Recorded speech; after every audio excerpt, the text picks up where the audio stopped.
Hey guys, welcome back. Welcome back to the main event. I'm Daniel, and yeah, tonight switching over to WWF for In Your House 6. This is February 18th, 1996. Louisville Gardens in Louisville, Kentucky, and we're about 5,000, about 6,000, I think, somewhere in there, people. And yeah, the main event. It's a cage match for the world title. Diesel versus Bret Hitman Hart. The events leading up to this, back at Survivor Series, a few months before, these guys clashed, and Bret Hart won the title. Of course, he was viciously attacked afterwards by Diesel because Diesel was going heel. So at Royal Rumble, it was Undertaker versus Bret Hart for the title, and Diesel came out, interjected himself into that match, and cost Undertaker the title. Even though Taker won by DQ, still cost him the title. So the president, I think it was Gorilla Monsoon or maybe Piper's took over at this point. I can't remember. But they were like, you know what? Cage match. Make sure no one interferes. I wonder how well that'll work. So anyways, yes. So here we go.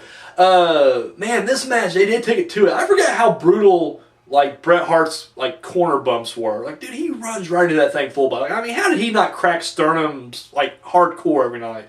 Like, seriously, it's scary to watch. So these guys going at it. And of course, we got the blue bar cage, my favorite cage right there. Fuck the fence. I just got on watching the WCW one, and yeah, they always use cages. I was never a fan. I always like the blue bar. Anyways, so here, yeah, Diesel. It's very funny because in this match, Diesel starts off getting the boos, but as the match progresses, dude, the crowd goes on his side. I was like, where the fuck were you guys at during this title run? Shit. So yeah, these guys are going at it. It's kind of the same story they always tell with Hart going after Diesel's knees. However, it's Diesel using his power to take down Hart. Like I said during the my Super Brawl cage match review last night, that what I love about this match is they're always going to get out, and they go quick. Like they don't like today. Everybody, literally, you can go in a cage match in first 2 minutes of the match. You're just punching, you knock the guy down, and you go for get out, and you're just going really slow, and it's just bad because you see him stalling purposely. Like, I need to make sure that the guy's getting up, coming after me. Oh shit, he's not up yet. I gotta go slower. Oh, I gotta sell this injury. Oh, is he up? Oh, he's up. Okay, I'm gonna go. Oh, you caught me. Oh, you caught me. Every time, and it gets rid. It's, I don't know. I was like the last few times I watched a cage match on WWE TV, it was like that.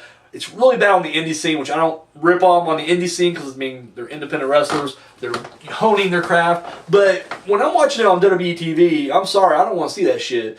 Here, dude, they're going for it. Like, you get the impression like they're just like, fuck, if you can't catch me, I'm winning this match. So, and dude, every time. The great thing for Diesel though was like he was literally as tall as the cage almost. Like, every time Bret Hart would be up there, he just reach up and pull him back down. So I really like that. One of my favorite moments is Hart's up on top rope and Diesel goes and just fucking low blows him. And it's great because initially there's that first like boos. But then it quickly turns to cheers. And I was like, oh, the Attitude Era is coming. We're still a little ways away, but god damn it, it's coming. I love it. That's always a harbinger when you hit someone in the dick and they're just like, yeah. It's like, all right, yeah. For the most part, it's just them trying to battle back and forth.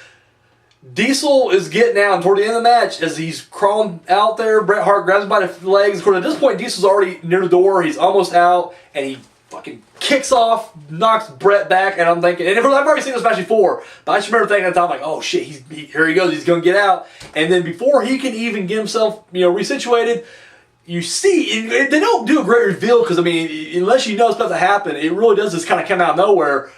Someone grabs a hold of him from underneath the ring, and of course it's the Undertaker. Undertaker came up through the ring, and he is pulling Diesel down. And of course at this point Bret Hart's just like, what the fuck?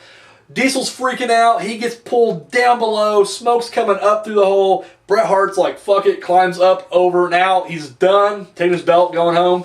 And then that is how it ends. I was like, holy shit.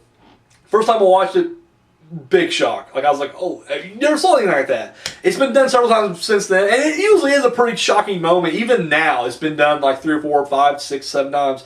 That's the first time I've ever seen something like that, and it was amazing. I was like, holy shit. Bret Hart up and over, he wins, and then Diesel pops back out of the hole, like pant leg all ripped up and shit, and he looks scared as shit. Taker comes up through the hole, and dude, that is a scary sight right there. Like, so I just drop a deuce in my drawers and just start crying. I'm like, I'm sorry, I quit. Diesel kind of does the equivalent of that. He just quickly hightails it out of the cage, gets out of there, and the last image we see before the pay-per-view goes off is Taker on top of the cage, looking down. Awesome. Just awesome. Yeah, as far as the fallout from this match, Diesel and Taker, couldn't settle their differences. The feud's not over, so at WrestleMania 12 they faced off, which Taker would win.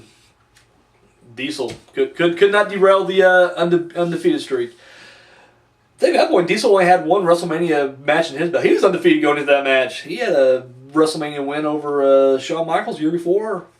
Undertaker stopped the streak. And then, of course, the main event, because Shawn Michaels, he retained his #1 contender status in a match against Owen Hart.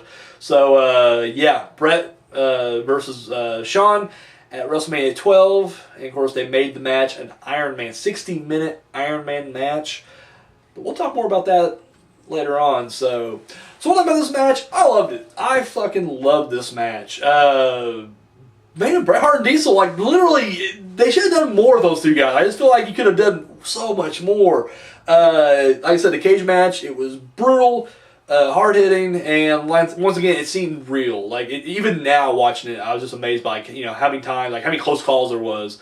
Like they were going for it. They were really. I saw Bret maybe hesitate once because he was already up on the cage as he was going over, and Diesel wasn't up yet. But once again, Diesel just popped up there, grabbed him by the hair, and pulled him back in. But that was really it for the most part. I mean, they were booking it every single time. And I love that. I think the ending's incredible.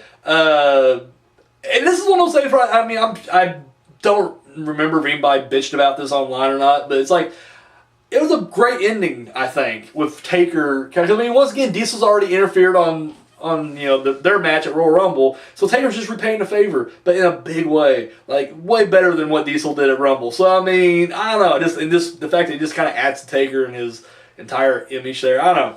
It's incredible. I liked it. Love the match. Love the match. Let me know what you guys thought about the match in the comment section down below. And yeah, tune in tomorrow night. We're not done with these cages, baby. In fact, we're going to get bigger.